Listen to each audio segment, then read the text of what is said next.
Hello मेरे प्यारे साथियों, कैसे हैं आप लोग। उम्मीद करते हैं आप लोग अच्छे होंगे और आपकी पढ़ाई भी अच्छी तरह चल रही होगी। उस पढ़ाई को और भी बेटर करने के लिए आज हम आपके लिए लेकर आए हैं क्लास 12th पॉलिटिकल साइंस के मोस्ट 100 इंपोर्टेंट ऑब्जेक्टिव क्वेश्चन, जो आपके आने वाले बोर्ड परीक्षा 3 फरवरी के लिए बहुत ही महत्वपूर्ण होने वाली है। तो अंत तक बने रहिएगा। अगर आप चैनल पर पहली बार आए हैं तो चैनल को सब्सक्राइब कर लीजिएगा, वीडियो को लाइक कर अपने दोस्तों के साथ जरूर शेयर कीजिएगा। आज जो है हम लोग 51 से यानी 50 तक ऑब्जेक्टिव कर चुके थे और 51 से जो है आज 100 ऑब्जेक्टिव करने वाले हैं। आज डे 2 होने वाला है। अगर आपने डे 1 का वीडियो नहीं देखे तो डे 1 का वीडियो जाकर जरूर देख लें। आज आपका पहला क्वेश्चन होने वाला है कि उच्च न्यायालय किस अनुच्छेद के अंतर्गत रीट जारी करता है। यानी उच्च न्यायालय जो है किस अनुच्छेद के अंतर्गत रीट जारी करता है। यह आपका 226 अनुच्छेद के अंतर्गत रीट जारी करता है। किस अनुच्छेद के अंतर्गत? 226 अनुच्छेद के अंतर्गत। और जिसका आंसर आपको पहले से पता हो उसका आंसर भी आप लोग को साथ साथ देते हुए भी चलना है। और आपका अगला क्वेश्चन है, अपशिष्ट शक्तियों किसके पास है। यानी अपशिष्ट शक्तियों जो है किसके पास होती है? संघ सरकार के पास, संसद के पास, सर्वोच्च न्यायालय के पास या राज्य के पास। तो अपशिष्ट शक्ति जो होती है यह आपका संघ सरकार के पास होती है। किसके पास? संघ सरकार के पास। आपका अगला क्वेश्चन है, संघ सूची में विषय की संख्या कितनी है। यानी संघ सूची जो है उसमें विषय की संख्या कितनी है? 97, 66, 47 या 100। तो उसमें 47 विषय की संख्या कितनी? 47। आपका अगला क्वेश्चन है, केंद्र राज्य शक्तियों का वितरण किस अनुसूची में है। यानी किस अनुसूची में केंद्र और राज्य शक्ति का वितरण किया गया है? 5वीं, 6वीं, 7वीं या 8वीं अनुसूची। तो आपका 7वीं अनुसूची में क्या गया है? किसमें? 7वीं अनुसूची में। और आपका अगला क्वेश्चन है, भारतीय संविधान अर्धसंघीय है, किसने कहा है। यानी भारतीय संविधान जो अर्धसंघीय है किसने कहा है? तो ये आपका एम बी पायली ने कहा था। किसने? एम बी पायली ने।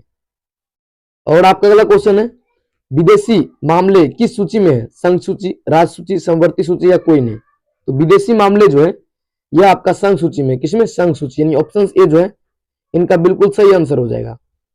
आपका अगला क्वेश्चन है, ग्राम पंचायत से संबंधित संशोधन कौन सा है। यानी ग्राम पंचायत से संबंधित संशोधन कौन सा है? 24वां, 42वां, 45वां या 73वां। तो ग्राम पंचायत से संबंधित 73वां संविधान संशोधन है। कौन सा है? 73वां संविधान संशोधन। आपका अगला क्वेश्चन है, पंचायती राज सबसे पहले किस राज्य में लागू हुआ था? राजस्थान, बिहार, उत्तर प्रदेश या मध्य प्रदेश।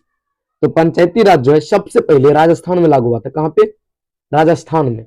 यानी ऑप्शन ए जो है इनका बिल्कुल सही आंसर हो जाएगा। और आपका अगला क्वेश्चन है, पंचायती राज दिवस कब मनाया जाता है? 15 अगस्त, 26 जनवरी, 14 अप्रैल या 24 अप्रैल या 14 नवंबर। तो 24 अप्रैल को पंचायती राज दिवस मनाया जाता है। किस अप्रैल को? 24 अप्रैल को। ऑप्शन सी हो जाएंगे इसका बिल्कुल सही आंसर। और आपका अगला क्वेश्चन है, 74वें संशोधन में कौन सी अनुसूची जोड़ी गई। यानी 74वें संशोधन में कौन सी अनुसूची जोड़ी गई? 10वीं, 11वीं, 12वीं या 13वीं। तो ये जो है 74वें संविधान संशोधन, इस संशोधन के दौरान 12वीं अनुसूची जोड़ी गई। कौन सी अनुसूची? 12वीं अनुसूची। यानी ऑप्शन सी जो है इनका बिल्कुल सही आंसर हो जाएगा। आपका नेक्स्ट है, संविधान संशोधन प्रक्रिया पर किस देश का प्रभाव है। यानी संविधान संशोधन प्रक्रिया जो है यह किस देश से लिया गया है? तो यह आपका ऑस्ट्रेलिया से लिया गया है। किससे? ऑस्ट्रेलिया से। यानी ऑप्शन बी जो है इनका बिल्कुल सही आंसर हो जाएगा।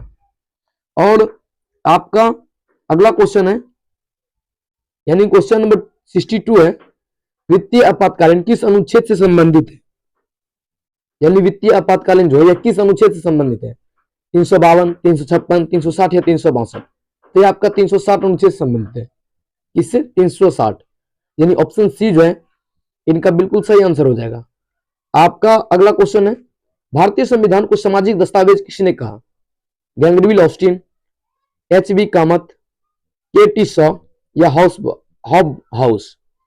तो भारतीय संविधान को सामाजिक दस्तावेज कहा था यह आपका ग्रैनविल ऑस्टिन ने कहा था। किसने? Granville Austin. यानी ऑप्शन ए जो है इनका बिल्कुल सही आंसर हो जाएगा। यह 100 ऑब्जेक्टिव क्वेश्चन जो हम आपको करा रहे हैं यह बहुत ही फायदेमंद साबित होने वाला है। आप बोर्ड एग्जाम के बाद देख सकते हैं कितना फायदेमंद होगा। और आपका अगला क्वेश्चन है, दल बदल कानून किस संशोधन से आया है? यानी दल बदल कानून जो है किस संशोधन से आया? यह आपका जो है 52वां संविधान संशोधन से। किसे? 52वां संविधान संशोधन। आपका अगला क्वेश्चन है, प्रथम लोकसभा चुनाव कब हुआ? 1950, 1951, 1952 या 1953?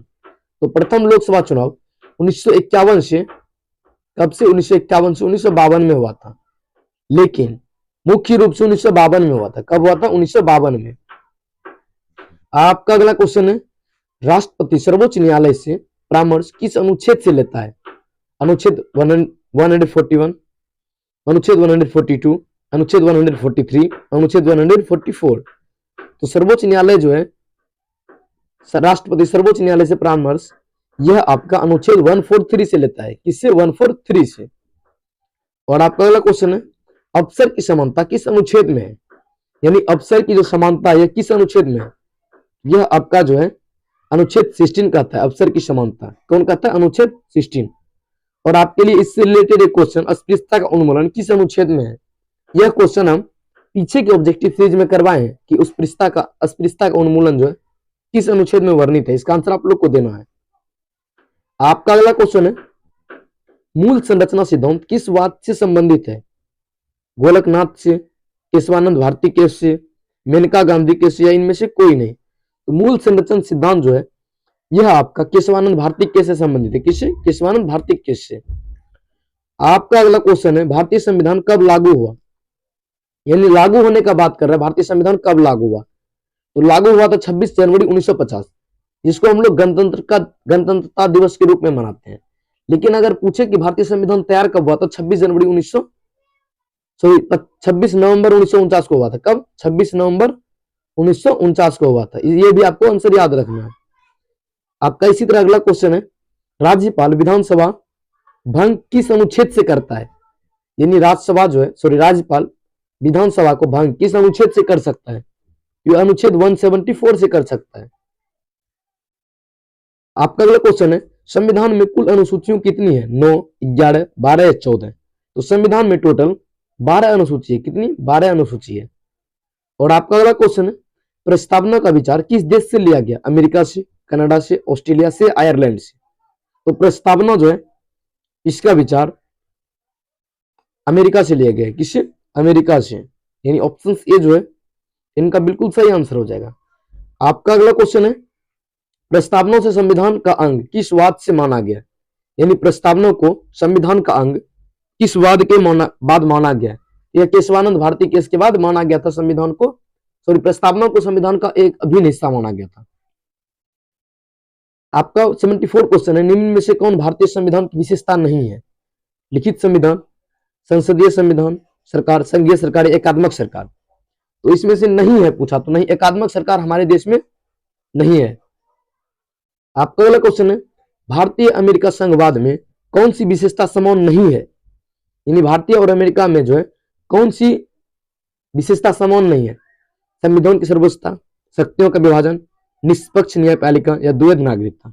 यहां जो है द्वैध नागरिकता नहीं है, यानी भारत एक एकल नागरिक देश है। आपका अगला क्वेश्चन है, राष्ट्रपति अपना त्याग पत्र किसे देता है? मुख्य न्यायाधीश को, संसद को, उपराष्ट्रपति को या प्रधानमंत्री को? तो राष्ट्रपति जो है अपना त्याग पत्र जो है यह उपराष्ट्रपति को देकर देता है। किसको? उपराष्ट्रपति को। और आपका अगला क्वेश्चन है, मूल संरचना सिद्धांत किस वाद के बाद जुड़ा? तो यह केशवानंद भारती केस के बाद जुड़ा थी। जहां मूल संरचना का बात है वहां आप आंख बंद करके केशवानंद भारती केस मार दीजिएगा। आपका अगला क्वेश्चन है, धार्मिक स्वतंत्रता किस अनुच्छेद में है? यह जो है धार्मिक स्वतंत्रता यह आपका मौलिक अधिकार के अंतर्गत आता है। और किस आर्टिकल के अंतर्गत आता है? तो 25 से 28 के अंतर्गत। किससे? 25 से 28। आपका अगला क्वेश्चन है, वर्तमान में चुनाव आयोग के सदस्य कितने हैं? यानी वर्तमान समय में जो चुनाव आयोग के सदस्य ये 3 है। कितने हैं? 3 है। आपका अगला क्वेश्चन है, चुनाव आयोग को हटाने की संस्तुति किससे होती है? यानी चुनाव आयोग जो है उसको हटाने की संस्तुति किससे होती है? भारत के मुख्य न्यायाधीश, मुख्य चुनाव आयुक्त, प्रधानमंत्री या गृह मंत्री? तो ये आपका जो मुख्य चुनाव आयुक्त से होती है। और आपका अगला क्वेश्चन है यूपीएससी के कार्य किस अनुच्छेद में है, यानी यूपीएससी के कार्य भी हमारे अनुच्छेद में, किस अनुच्छेद में, तो आर्टिकल 320 में। और जो है आपका अगला क्वेश्चन है राष्ट्रपति आपातकालीन किस अनुच्छेद में घोषित होता है, तो राष्ट्रपति आपातकालीन जो है आपका 352 अनुच्छेद में घोषित होता है। आपका अगला क्वेश्चन है राष्ट्रपति पद हेतु न्यूनतम आयु क्या है, यानी राष्ट्रपति पद हेतु जो न्यूनतम आयु है यह क्या है, यह आपका 35 वर्ष है। कितने वर्ष, 35 वर्ष। आपका अगला क्वेश्चन है पॉकेट वीटो का प्रयोग सबसे पहले किस राष्ट्रपति ने किया था, तो पॉकेट वीटो का जो प्रयोग है सबसे पहले यह आपका ज्ञानी जैल सिंह ने किया था। किसने, ज्ञानी जैल सिंह ने। आपका अगला क्वेश्चन है भाग 3 में सबसे पहला मौलिक अधिकार कौन सा था, यानी भाग 3 में सबसे पहला मौलिक अधिकार जो है यह आपका समानता का अधिकार है। कौन सा अधिकार है, समानता का अधिकार, जो आर्टिकल 14 से 18 तक वर्णित है। और आपका अगला क्वेश्चन है भारत के मुख्य चुनाव आयुक्त कौन है, यानी भारत के जो मुख्य चुनाव आयुक्त है यह कौन है, तो आपका राजीव कुमार है। कौन है, राजीव कुमार, यानी ऑप्शन ए जो है इनका बिल्कुल सही आंसर हो जाएगा। और आपका अगला क्वेश्चन है वित्त आयोग का कार्यकाल कितना होता है, यानी वित्त आयोग जो उसका कार्यकाल 6 वर्ष का होता है। कितने वर्ष का, 6 वर्ष का। और आपका अगला क्वेश्चन है राष्ट्रपति का महाभियोग कौन करता है, सर्वोच्च न्यायालय, संसद, प्रधानमंत्री या राज्य विधानमंडल, तो इनका जो है महाभियोग यह केवल कौन कर सकता है, संसद। और आपका अगला क्वेश्चन है राष्ट्रपति कितने प्रकार के आपातकालीन लगा सकता है, तो राष्ट्रपति जो है यह आपका 3 प्रकार का आपातकालीन यानी इमरजेंसी लगा सकता है। आपका अगला क्वेश्चन है नीति आयोग का अध्यक्ष कौन होता है, यानी नीति आयोग जो है उनका अध्यक्ष प्रधानमंत्री होता है। कौन होता है, प्रधानमंत्री। आपका अगला क्वेश्चन है विधान परिषद सदस्य का कार्यकाल कितना होता है, यानी विधान परिषद के जो सदस्य होते हैं उनका कार्यकाल कितना होता है, तो उनका कार्यकाल जो होता है विधान परिषद के सदस्य का, उनका 6 वर्ष का होता है। कितने वर्ष का, 6 वर्ष, यानी ऑप्शन डी जो है इनका बिल्कुल सही आंसर हो जाएगा। आपका नेक्स्ट क्वेश्चन है गैर सांसद अधिकतम कितने समय तक मंत्री रह सकता है, यानी गैर सांसद जो है अधिकतम 6 माह तक ही जो है मंत्री रह सकता है। आपका अगला क्वेश्चन है सरकार के अंग कितने हैं, यानी सरकार के कितने अंग है, तो सरकार के टोटल 3 अंग है। कौन सब है, न्यायपालिका, कार्यपालिका और विधायिका। और जो है आपका अगला क्वेश्चन है छत्तीसगढ़ किस राज्य से अलग होकर बना है, यानी छत्तीसगढ़ जो है भारत के किस राज्य से अलग होकर एक नया राज्य बना है, तो यह मध्य प्रदेश से अलग होकर एक नया राज्य बना है। आपका अगला क्वेश्चन है क्षेत्रीय परिषदों का अध्यक्ष कौन होता है, केंद्रीय गृह मंत्री, प्रधानमंत्री, राष्ट्रपति या राज्यपाल, तो क्षेत्रीय परिषद का जो अध्यक्ष होता है यह केंद्रीय गृह मंत्री होता है। कौन होता है, केंद्रीय गृह मंत्री। आपका अगला क्वेश्चन है राज्य लोक सेवा आयोग के सदस्य को कौन हटाता है, राज्यपाल, केंद्रीय गृह मंत्री, राष्ट्रपति या प्रधानमंत्री, तो यह आपका जो है राष्ट्रपति हटाता है। कौन हटाता है, राष्ट्रपति। और आपका अगला क्वेश्चन है वित्त आयोग के सदस्य कितने होते हैं, 2, 3, 4 या 5, तो वित्त आयोग के टोटल 5 सदस्य होते हैं। कितने, 5 सदस्य। और आपका अगला क्वेश्चन है भारतीय संविधान में प्रथम संशोधन कब हुआ, 1950, 1951, 1952 या 1953, तो भारतीय संविधान में जो प्रथम संशोधन यह केवल संविधान लागू होने के बाद केवल 1 ईयर के बाद ही जो है संशोधन हुआ था।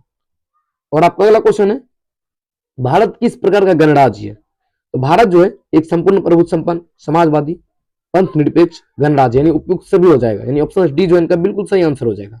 ये प्रस्तावनाओं में है।